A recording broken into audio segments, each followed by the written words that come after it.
అండి, welcome back to our channel. ఈరోజు మా ఇంట్లో స్పెషల్ ఏంటంటే సబ్బకి సొప్పు పలావ్. చాలా బాగుంటుంది.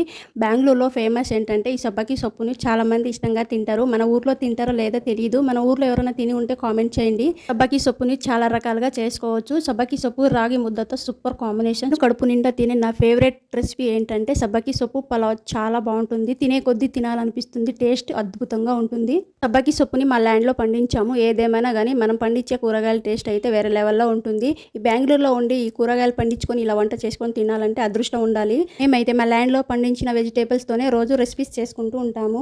ఆకుకూరలతో ఇలా పలావ్ చేసుకుంటే ఆరోగ్యానికి చాలా మంచిది. మన దగ్గర ఉన్న వెజిటేబుల్స్ ఇలా పలావ్ చేసుకోండి, సూపర్గా ఉంటుంది. మా పాప అయితే ఇలా పలావ్ చేస్తే చాలా ఇష్టంగా తింటుంది. అవును, మర్చిపోయాను, ఈ సబ్బకి సొప్పు పలావ్ అంటే ఎంతమందికి ఇష్టమో కామెంట్ చేయండి. పలావ్ చేయాలంటే గంటల కొద్దీ ఏం అవసరం లేదు. నేను చేసే మెథడ్లో ట్రై చేయండి. గుమ్మగుమ్మలాడే సబ్బకి సొప్పు పలావ్ రెడీ. చాలా బాగుంటుంది. డెఫినెట్గా మీకు నచ్చుతుంది. ట్రై చేయండి. మీ పిల్లలకి, మీ ఫ్యామిలీ మెంబర్స్కి ఇలా చేసి పెట్టండి. హ్యాపీగా తినేస్తారు. ట్రై చేసి మీ ఫ్యామిలీ మెంబర్కి ఇలా పెట్టాలనుకుంటున్నారా అయితే ట్రై చేసి మీకు ఎలా అనిపించిందో నాకు కామెంట్ ద్వారా తెలియచేయండి. ఈ వీడియో మీకు నచ్చితే 10కి ఎన్ని మార్కులు వేస్తారో కామెంట్లో పెట్టండి. వీడియోతో మీ ముందుకు వస్తాను. ప్లీజ్ లైక్, షేర్, సబ్స్క్రైబ్ చేయడం మాత్రం అస్సలు మర్చిపోద్దు.